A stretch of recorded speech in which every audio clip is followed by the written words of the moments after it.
پوری دنیا میں امریکی صدر کو بڑا طاقتور تصور کیا جاتا ہے، لیکن میں کہتا ہوں ٹرمپ ساری دنیا کا سب سے بڑا پاگل ہے۔ تمہیں دھاندلی کی اسمبلی پہ ناز ہوگا، تم نے پچھلے سال 8 فروری کو جو بدترین دھاندلی کی تھی، اور آج بھی اس کی سیاہی اور اس کی تاریکی ملک پر چھائی ہوئی ہے۔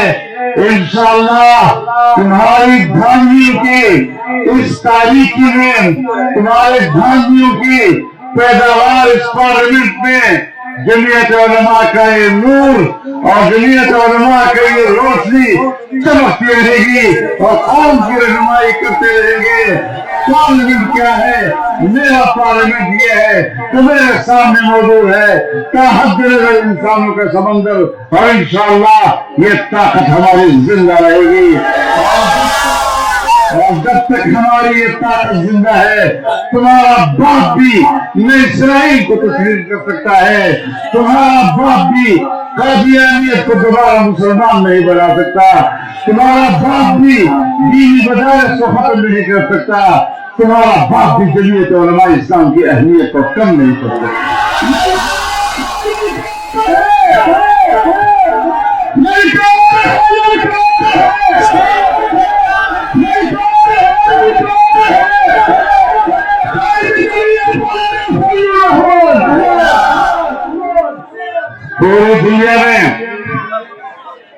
پوری دنیا میں امریکہ کو طاقتور تصور کیا جا رہا ہے، پوری دنیا میں امریکی صدر کو بڑا طاقتور تصور کیا جاتا ہے، لیکن میں کہتا ہوں ٹرمپ ساری دنیا کا سب سے بڑا پاگل ہے۔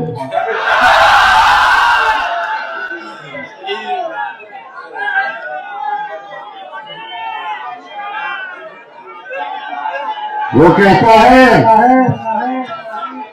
کہتا ہے کہ فلسطینیوں کو، فلسطین پر ہم قبضہ کریں گے، غزہ پر ہم قبضہ کریں گے، فلسطینیوں کو جاؤ مصر میں آباد کر دو، اردن میں آباد کر دو، اور یہ ہرزہ سرائی ٹرمپ نے تو کی ہی کی کہ پوری دنیا میں مسلمانوں نے، عربوں نے ان کے الفاظ اس کے منہ پہ مار دیے۔ آج اس کا بڑا پاگل بھائی نیتن یاہو کہتا ہے کہ سعودی عرب میں فلسطین بنایا جائے۔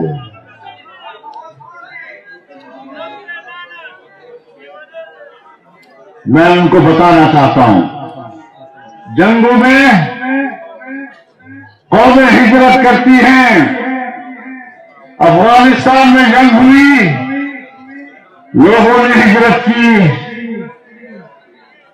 عراق میں جنگ ہوئی، لوگوں نے ہجرت کی، شام میں جنگ ہوئی، لوگوں نے اپنا ملک چھوڑا، لیکن یہ واحد فلسطینی ہے، یہ واحد غزہ کے جوان اور وہاں کے جو مرد لوگ ہیں کہ 15 مہینے ان پر آگ برستی رہی، بم برسائے جاتے رہے، 50 سے 60 ہزار کے درمیان لوگ شہید ہو گئے، چھوٹے بچے شہید ہوئے، مائیں بہنیں شہید ہوئی، بوڑھے بزرگ شہید ہوئے، مجاہد ملتے رہے، اور ایک فلسطینی نے بھی اپنی سرزمین اس حالت جنگ میں نہیں چھوڑی۔ اور کیوں چھوڑیں گے؟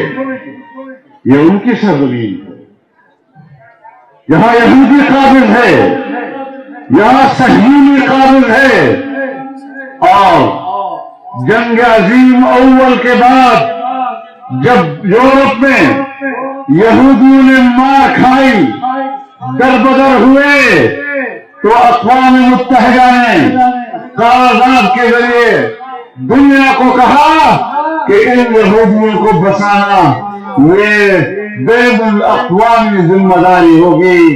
جہاں تمام ملکوں کے اوپر یہ ذمہ داری تھی کہ ان لوگوں کو آباد کریں، ان کو صرف فلسطین میں کیوں بسایا گیا؟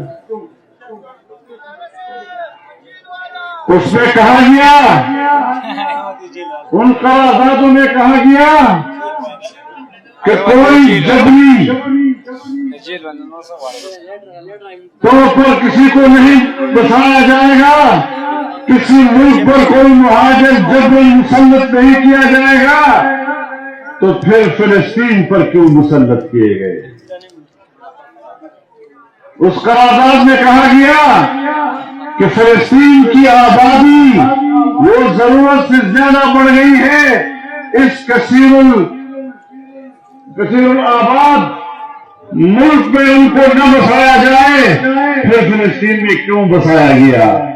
اس قرارداد میں کہا گیا کہ فلسطین کی معاشی حالت کمزور ہے، اس معاشی حالت میں کمزور اس ملک میں نہ بسایا جائے، پھر فلسطین میں کیوں بسایا گیا؟ تم نے دنیا کے یہودیوں کو لا کر پہلے یہاں زمینیں خریدی، پھر اس پر بستیاں قائم کی۔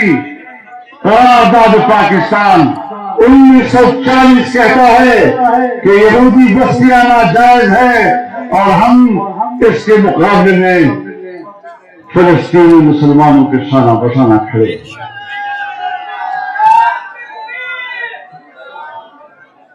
انشاءاللہ فلسطینی کامیاب ہو گئے۔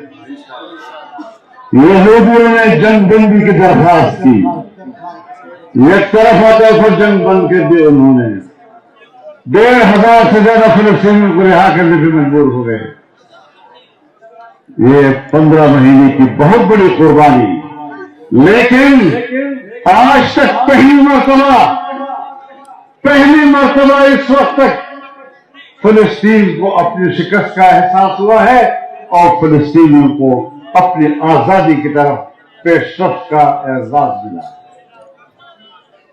میرے محترم دوستو، یہ قادیانی بھی انہی کی پیداوار ہے۔ برصغیر میں یہ ناجائز اولاد پیدا کی گئی، لیکن سپریم کورٹ میں جا کر ہمارے علماء نے جو کردار ادا کیا، ہم نے قادیانیت کی ایسی کمر توڑی ہے کہ پاکستان میں 1 صدی تک وہ دوبارہ اپنی کمر سیدھی نہیں کر سکیں گے۔